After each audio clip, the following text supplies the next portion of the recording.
Inshuti za Haleluya Amina TV ndabashubuje mu izina rya Yesu Kristo, amahoro y'Imana akomeze abanye namwe.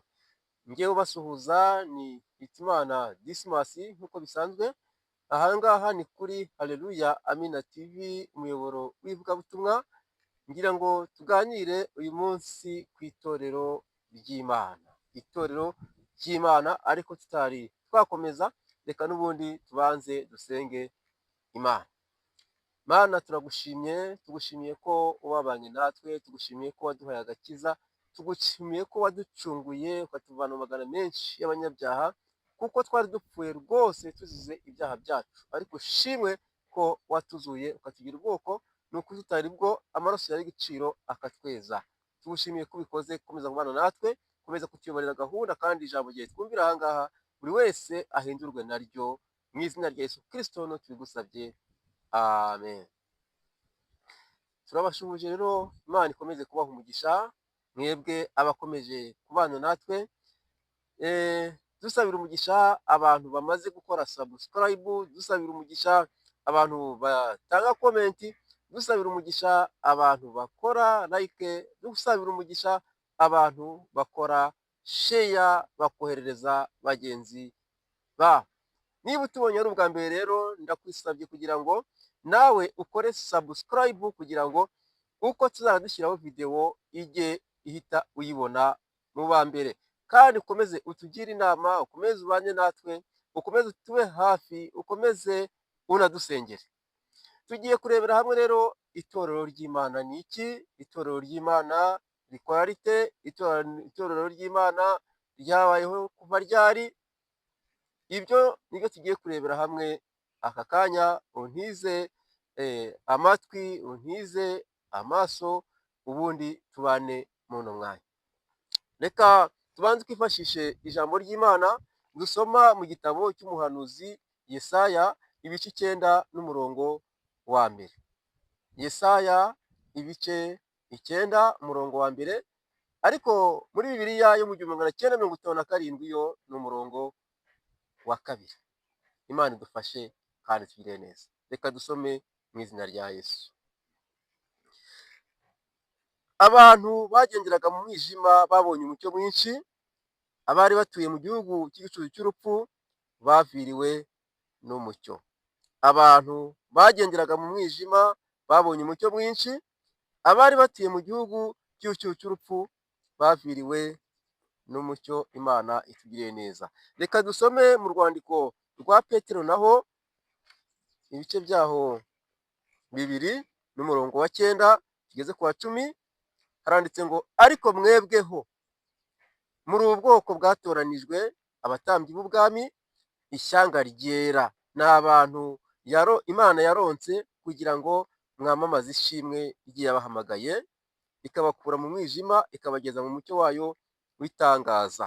Kera ntimwari ubwoko, ariko none muri ubwoko bw'Imana.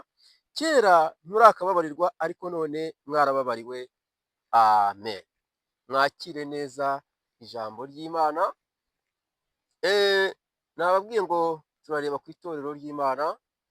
Itorero ry'Imana ndetse ni iki? Itorero ry'Imana ni ubwoko bw'Imana. Itorero ry'Imana ni ubwoko bw'Imana, ni umugeni wa Yesu. Itorero ry'Imana ni umurima w'Imana. Itorero ry'Imana itorero ry'Imana ni ubwoko bwatoranyijwe, ni umugeni wa Kristo, ni ubwoko bwera, ni umurima w'Imana, ni isambu y'Imana. Itorero ry'Imana ni ubwiza bwayo. Itorero ry'Imana ni abantu Imana yaronse, irabahamagara ibakura mu byaha. Ni ubwoko bwahamagaye buvuye hanze. Dusomye ijambo ry'Imana ritubwira ngo kera ntabwo twari ubwoko, kera ntitwarababarirwa, ariko none twarababariwe. Imana ishimwe cyane. Birashoboka ko waba witiranya idini n'itorero, ukaba uzi ko ubwo uri mu idini itorero warigezemo. Oya, itorero ni ubwoko bwahamagawe n'Imana, ni ubwo bwoko Imana yaronse kugira ngo bwamamaze ishimwe. Akamaro k'itorero ni ukwamamaza ishimwe. akamaro k'itorero ni ukuvuga ubutumwa bwiza bwo kwihana abantu bakava mu byaha.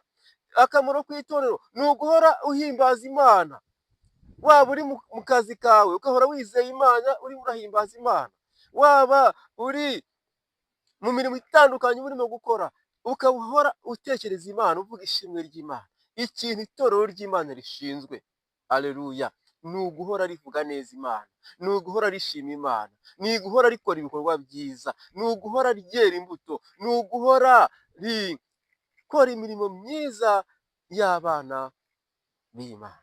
Itorero rya Kristo rero ntabwo ari idini, oya, ntabwo ari idini nk'irya idini runaka rizwi rifite amazina hano ku isi azwi.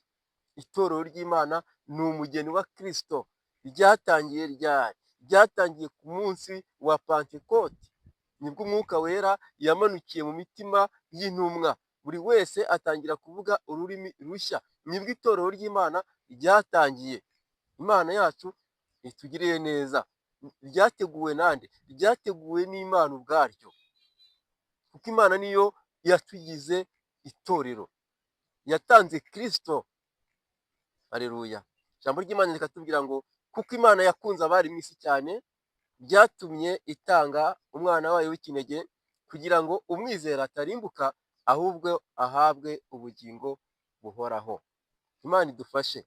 Itorero rikomoka ku ijambo ry'Imana, kuko kugira ngo ube umunyetorero hari intambwe ebyiri utera. Iya mbere ni ukwizera, kwizera Imana. Iya kabiri ni ukwihana ibyaha, kwizera Imana. Nanone kandi ijambo ry'Imana rikatubwira ngo kwizera kuzanwa no kumva ijambo ry'Imana. Wowe ugira ishyaka ryo gushaka ijambo ry'Imana, wowe ugira ishyaka ryo kumva ijambo ry'Imana, waryumva kuri radiyo, waryumva kuri televiziyo, waryumva ku mbuga nkoranyambaga zitandukanye, ariko ukwiriye kugira inyota yo kumva ijambo ry'Imana, kuko ijambo ry'Imana ni ibyahumetswe n'Imana. Imana rero itugiriye neza, kandi Imana ikomeze kubampera umugisha. Ngo abantu bagenderaga mu mwijima, abantu bagenderaga mu mwijima, Imana itugiriye neza. Abari batuye mu cyuho cy'urupfu babonye umucyo mwinshi. Abo bantu rero babonye umucyo mwinshi, ari wo Yesu Kristo, ari wo gakiza. Abo ngabo bavutse ubwa kabiri, abo bakuzura Umwuka Wera, abo ngabo nibo bwoko bw'Imana, abo ngabo nibo itorero ry'Imana. Itorero ry'Imana rero ni umugeni wa Kristo. Itorero ry'Imana ni umurima w'Imana. Itorero ry'Imana ni ishyanga ryera yaronse mu maraso ya Yesu Kristo. Imana rero ikomeze kubampera umugisha, kandi mukomeze kudushyigikira rwose, mutambutsa ubutumwa bwiza, kuko kimwe mu kintu kizatuma Yesu Kristo agaruka gutwara umugeni we, ni uko ubutumwa bwiza buzabanza kugera kuri buri muntu wese. Ni kimwe mu bimenyetso biranga iminsi y'imperuka. Ubutumwa bwiza buzabanza bwigishwe umuntu wese. Nawe rero kugira ngo uriya munsi Yesu Kristo azagarukira, kugira ngo uno munsi atazagira uwatungura, buri wese ukwiriye kumubwiriza ubutumwa bwiza, ndetse ukamwoherereza ijambo rigufashije, ndetse nawe wamara kurimwoherereza ukamusaba nawe akaryoherereza n'abandi. Mukomeze mugire rero umunsi mwiza, kandi Imana ikomeze ibahe amahoro n'imigisha mu izina rya Yesu Kristo, amen.